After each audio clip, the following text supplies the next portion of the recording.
Welcome back, everybody. In this video, I'm doing a twice turn, the first pass of some cherry wood that I came into possession of.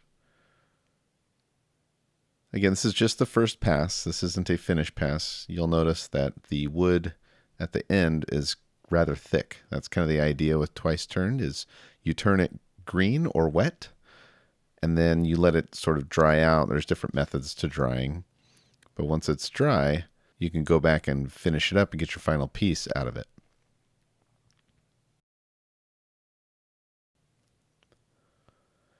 This is kind of a short video.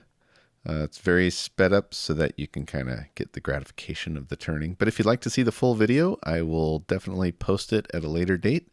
Just keep your eyes peeled for that. It will be about 35 minutes long with some minor edits just to kind of cut out the tool sharpening and maybe some other things. But end to end, this process took maybe roughly 40 minutes.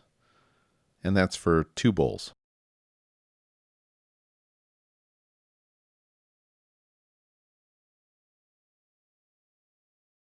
Now, as far as spindle speed, generally I start out slow enough to keep any wobble down. The wobbling, of course, comes from the piece of wood that's a little unbalanced, but once you get it trued up, it tends to balance itself out pretty quickly. So I'll start around, say, 500 RPM, maybe 600. Depends on how wobbly it is. I might go down as low as 300 or 400. And of course, that's also the size. Then once I get it trued up, I crank it right up to about 1,000 RPM. I like to work around 1,000 to 1,200 when I'm doing the real heavy turning with the 40/40 grind. In fact, the 40/40 grind really requires a much faster speed for it to work appropriately.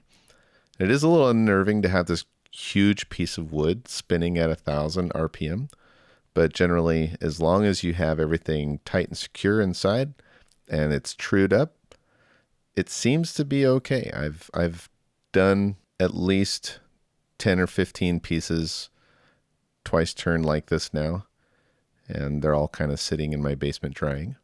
But otherwise, the speed tends to be around 1,000 at the fastest.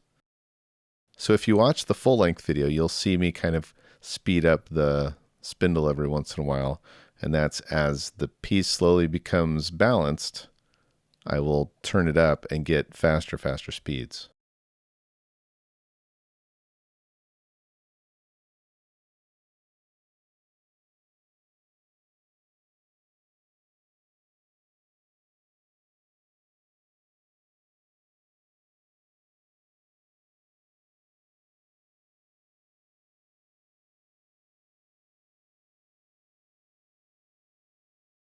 So I'm using both a 1/2 inch bowl gouge and a 5/8 inch bowl gouge. The 1/2 inch bowl gouge I have ground to a 55-degree swept back bevel. And the 5/8 inch I have ground to a 40/40 grind. Tools and supplies are in the description as normal, so feel free to click through and see what interests you.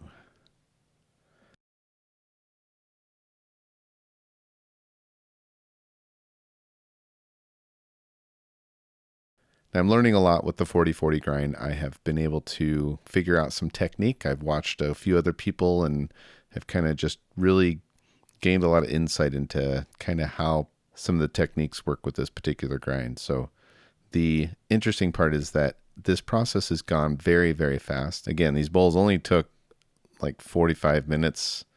I would say with all the tool sharpening and everything that I had to do off camera, it was maybe about an hour and 20 minutes at the most. But otherwise, it goes very fast.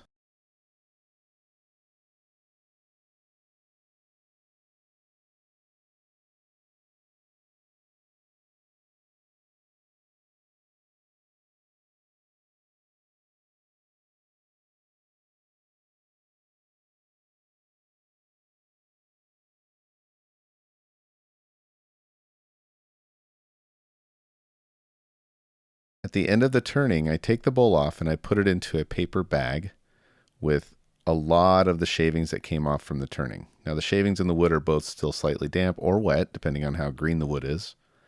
And in the paper bag with all the shavings, it helps slow down the drying process. It kind of equalizes the moisture and humidity a little bit better so that it doesn't dry out so fast and start splitting and cracking.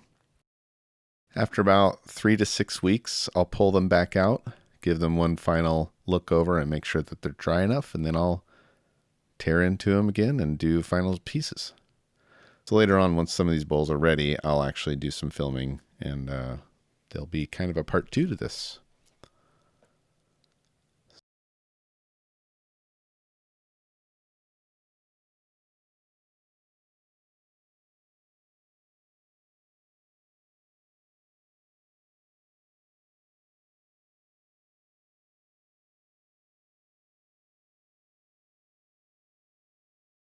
So anyway, that's about it for this video. I want to thank you all for coming by and taking a look, and hopefully you either learned something or you saw something that you really liked. Have a great day, everybody, and thank you for watching.